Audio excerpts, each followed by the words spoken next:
Bismillahirrahmanirrahim. Assalamualaikum warahmatullahi wabarakatuh. Kita akan membaca kitab Abwaul Faraj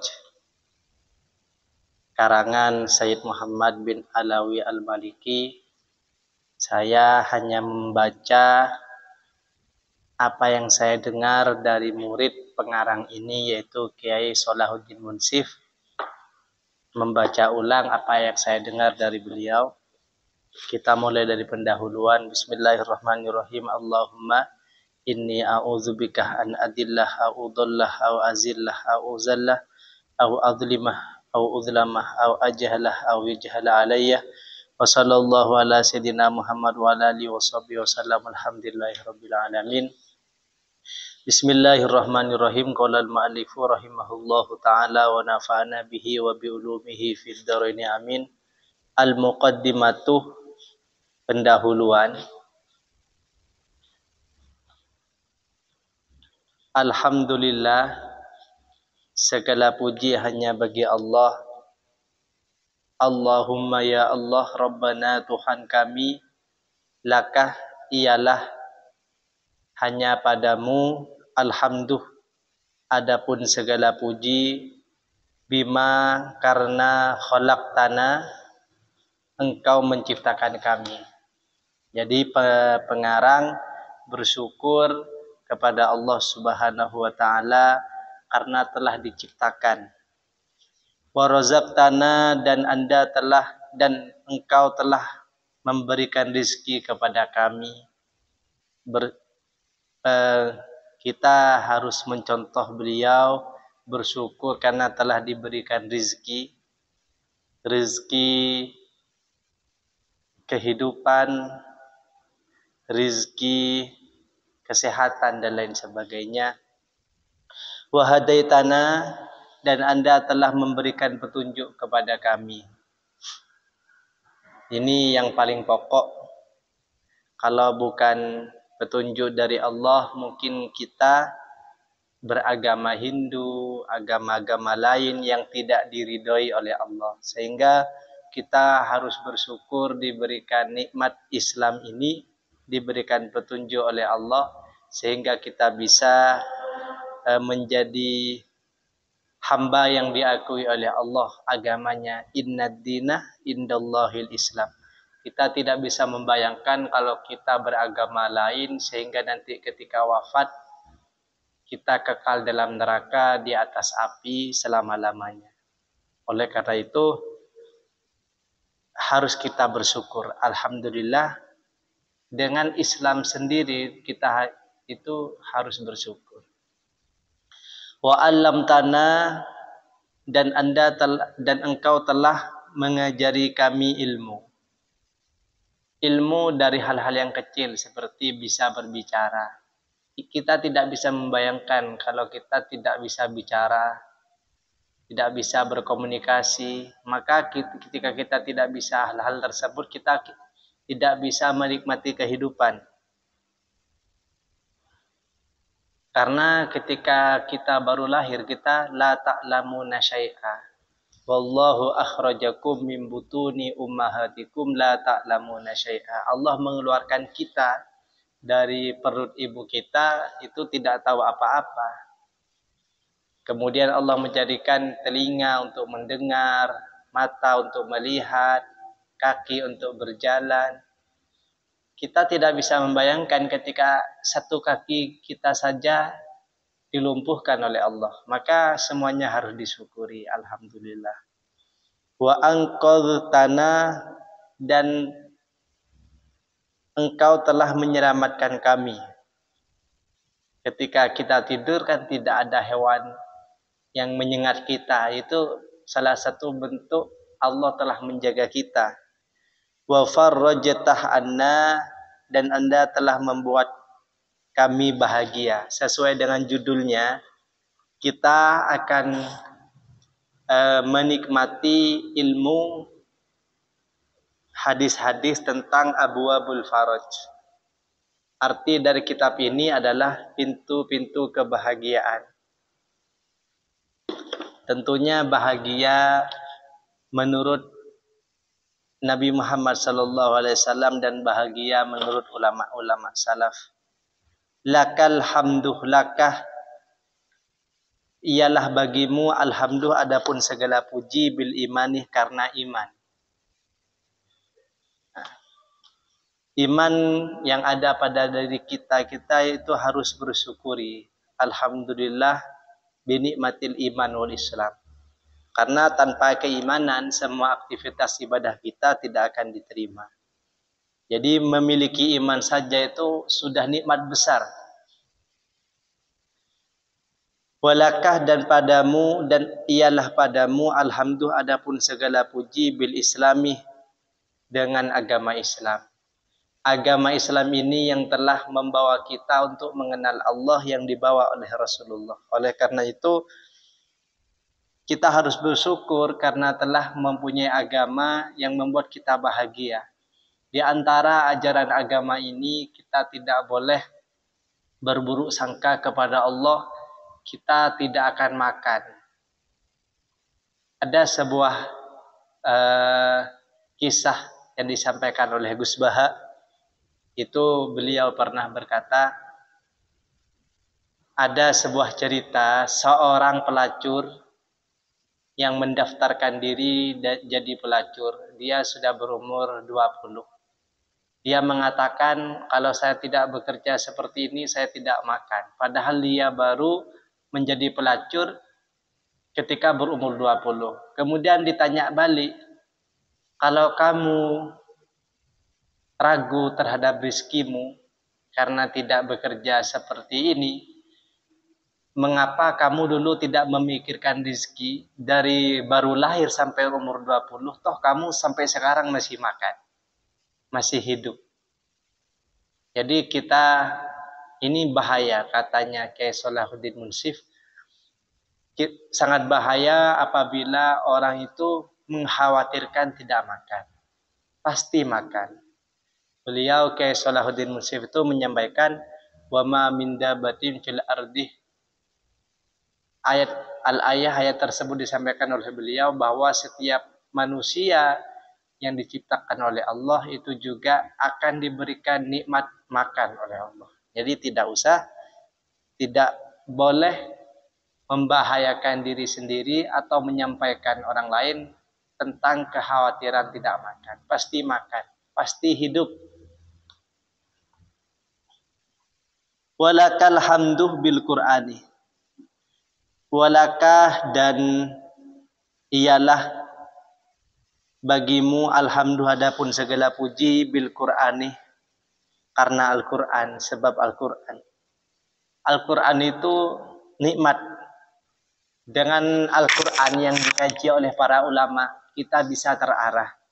Jangankan kita faham artinya, membaca saja sudah ibadah. Oleh karena itu, kami mengajak saudara-saudara untuk setiap hari membaca Al-Quran, setidaknya mendengarkan Al-Quran. Walakal hamdu dan ialah bagimu alhamdulillah adapun segala puji bil ahli karena keluarga, wal malih dan harta, wal muafati dan kesehatan. Kita juga harus bersyukur karena kita mempunyai keluarga. Keluarga ini adalah nikmat. Nikmat itu adalah ujian. Jadi ketika kita ditakdirkan oleh Allah memiliki keluarga, di samping itu adalah nikmat, juga ujian bagaimana kita saling mengajak kepada kebaikan, saling menasihati, baik dengan cara memberikan contoh atau lain sebagainya. Ujian wal malih dan harta. Kita harus bersyukur telah memiliki harta. Dulu Rasulullah pernah kedatangan tamu dan tidak ada makanan yang bisa untuk disuguhkan kepada tamu, sehingga Rasulullah itu pergi ke tetangga untuk meminjam makanan. untuk menyuguhkan kepada tamu. Dan banyak orang-orang yang masih bisa bersyukur dengan serba kekurangan. Mengeluh itu adalah problem tambahan ketika kita mempunyai permasalahan. Jadi mengeluh itu adalah hal yang harus kita hindari. Kita harus belajar untuk tidak mengeluh terhadap apa yang kita alami. Wal mu'afati dan kesehatan. Kita harus bersyukur akan kesehatan yang diberikan Allah kepada kita. Kita bisa beraktivitas, itu sudah cukup, bisa beribadah, bahkan bisa sholat. Orang yang ditakdirkan ahli surga itu akan melakukan aktivitas-aktivitas yang baik, seperti sholat dan lain sebagainya. Ketika kita sudah ditakdirkan untuk takut untuk meninggalkan sholat, itu sudah nikmat yang luar biasa. Salah satu caranya agar kita tidak dipalingkan dari ayat-ayat Allah seperti disampaikan oleh Syekh Ramadan Al-Buti, itu kita tidak boleh merasa sombong, baik sombong karena harta, sombong karena jabatan, sombong, pokok hilangkan. Sa'asrifuh an ayatiyalladzina yatakabbaruna fil ardh. Saya akan memalingkan tanda-tanda kebesaranku dari orang-orang yang sombong. Kita ini seorang hamba, maka layaknya hidup sebagai seorang hamba. Tidak boleh kita memposisikan diri sebagai seorang raja atau yang lain. Qulillahumma malikal mulki tu'til mulka man tasha. Raja itu hanyalah Allah Subhanahu wa ta'ala. Qahartah aduana.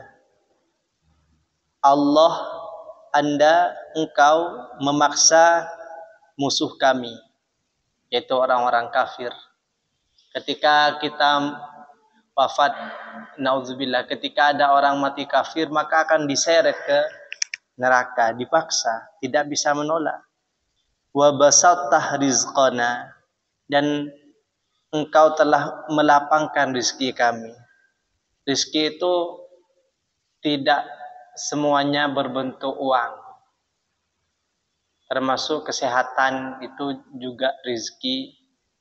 Setiap apa yang bisa mendekatkan diri kepada Allah itu rizki. Kesehatan juga rizki. Apa-apa yang tidak membuat kita lupa kepada Allah itu rizki. Wa azhartah ummatana wa jama'tah firqatana atau furqatana. Allah yang telah fa'asbahtum bi ni'matihi ikhwana. Allah yang telah membuat kita bersaudara sesama muslim. Harus kita ingat terus bahwa sesama muslim itu saudara. Sesama muslim itu saudara, dan sesama muslim itu adalah ikatan persaudaraan. Jangan sampai kita bermusuhan dengan sesama saudara, khususnya saudara seagama.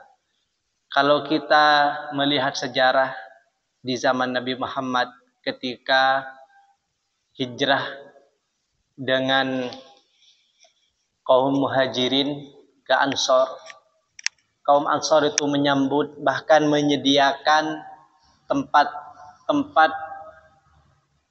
yang dibutuhkan oleh kaum muhajirin karena saudaranya datang. Bahkan kaum Ansar sendiri sebenarnya masih membutuhkan, tapi lebih mementingkan saudaranya. Ya, karena dalam hati mereka itu sudah tertanam bahwa kita sesama muslim itu saudara. Tidak boleh saling memalingkan muka atau yang lain. Salah satu hal yang membuat kita tidak bisa menumbuhkan dalam hati bahwa kita itu saudara adalah kekotoran hati. Nurul qalbi, cahaya hati. Cahaya hati ini kalau sudah gelap, maka memandang orang lain itu bukan saudara, tapi musuh atau saingan. Kita bukan saingan sesama muslim, tapi kita adalah saudara sesama muslim, layaknya saudara harus saling tolong menolong untuk sama-sama menuju Allah Subhanahu wa taala. Oleh karena itu, persaudaraan ini harus kita pupuk. Satu hal yang sulit dihindari, namun ini bisa dihindari apabila kita sudah bisa membersihkan hati kita, yaitu menumbuhkan rasa persaudaraan. Yaitu dengan cara yang pertama, hindari membicarakan orang lain. Dua, melupakan kesalahan orang lain.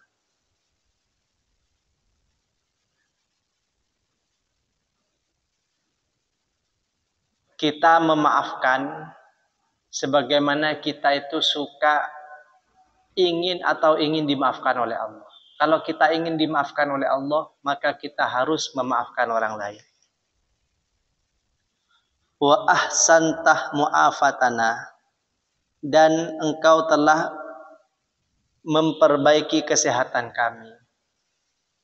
Wa min kulli ma sa'alnaka rabbana a'taitana, wa min kulli ma, dan dari setiap apa sa'alnaka yang kami minta kepada engkau, rabbana wahai Tuhan kami, a'taitana engkau telah memberikannya kepada kami. Falakal hamdu ala dzalika hamdan katsiran, maka bagimu ya Allah segala puji atas semua itu dengan pujian yang banyak. Lakal hamdu bikulli nikmatin, bagimu segala puji setiap nikmat yang telah an'amtah biha alaina, yang telah engkau berikan kepada kami, fi qadimin aw hadithin, di masa lampau atau masa sekarang, aw sirrin aw alaniyatin, nikmat yang rahasia dan nikmat yang tampak. Kita harus sadari bahwa kita itu diliputi oleh nikmat. Ketika kita itu menghitung nikmat, kita tidak akan bisa. Kita harus belajar itu, sama-sama belajar untuk mengingat-ingat nikmat Allah Subhanahu wa taala, baik nikmat yang lalu atau nikmat yang sekarang.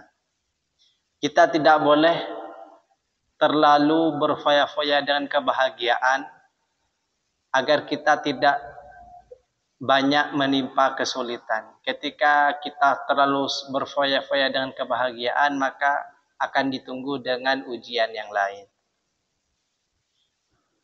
Nikmat itu ada yang sir, ada yang alaniyah, ada yang rahasia, ada yang tampak. Di antara nikmat yang rahasia adalah ketika kita bisa melakukan hal-hal yang rahasia.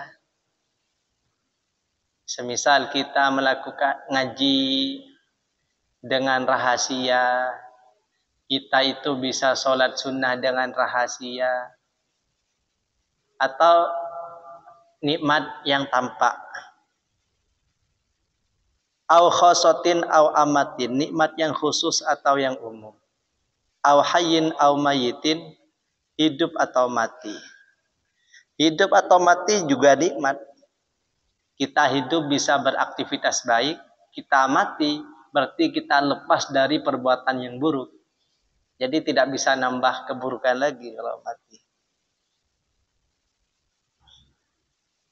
Makanya berdoa, ya Allah, jika kami itu ditakdirkan hidup, maka jadikanlah kehidupan ini selalu bertambah baik. Kalau ditakdirkan mati, maka jadikanlah kematian sebagai istirahat dari keburukan. Kan kalau hidup berpotensi berbuat buruk, kalau mati sudah tidak bisa. Jadi semuanya nikmat. Au syahidin au ghaibin, baik nikmat yang tampak atau yang gaib. Lakal hamdu hatta tardo, kita harus menumbuhkan untuk memuji Allah sampai Allah ridho. Walakal hamdu idza raditah, dan kita harus, dan bagimu ya Allah pujian apabila Anda telah ridho. Subhanaka, maha suci engkau ya Allah, la uhsi thanaan, saya tidak bisa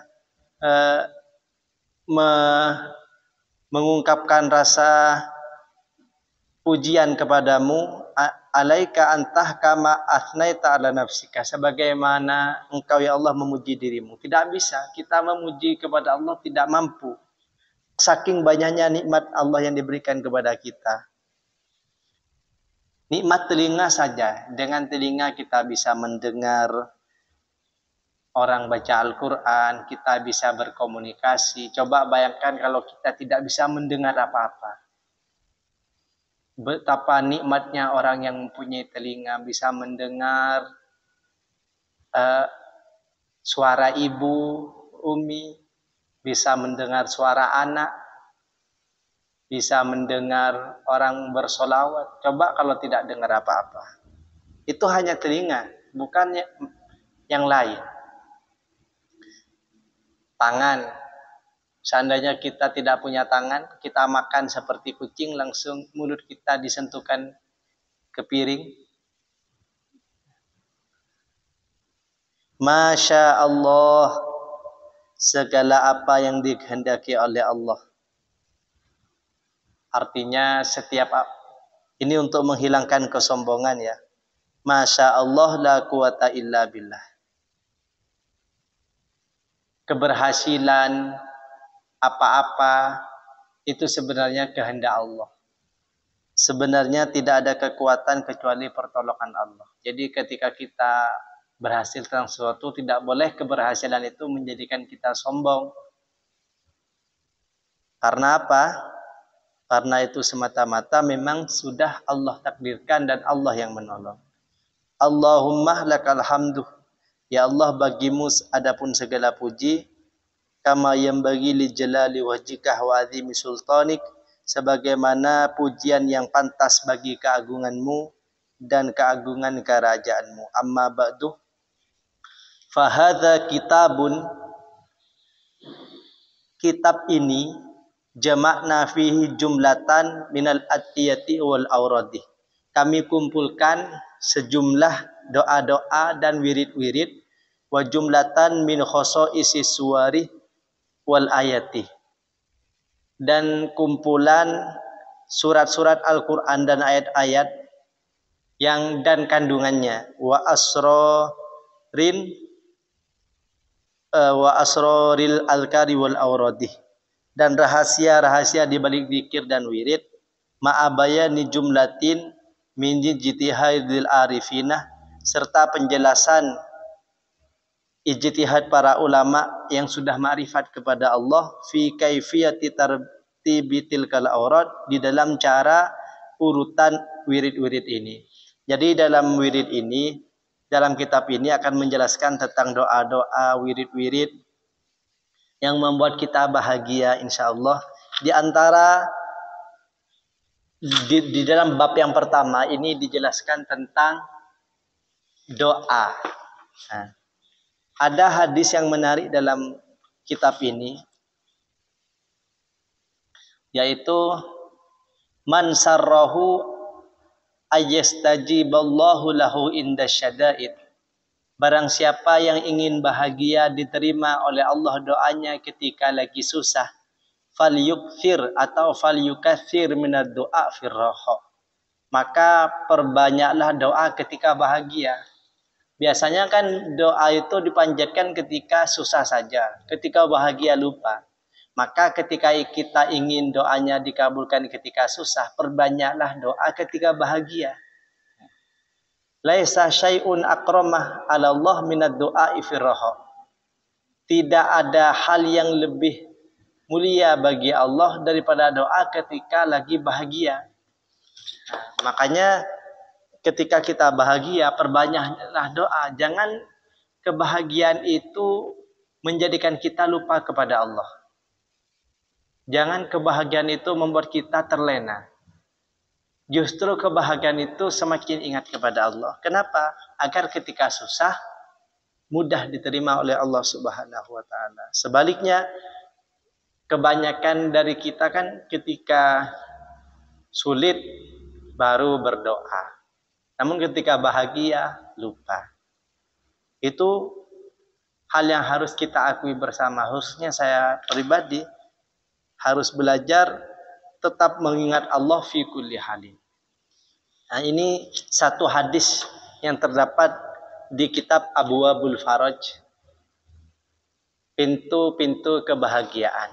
Kita akan insya Allah semoga diberikan kemudahan oleh Allah untuk membaca kitab ini sebagaimana bacaan yang saya dengar dari murid pengarang ini, yaitu Kyai Salahuddin Munsif. Wallahu a'lam bishawab. Rabbana anfa'na bima 'allamtana wa 'allimna alladhi yanfa'una wa zidna ilma walhamdulillahi ala kulli hal.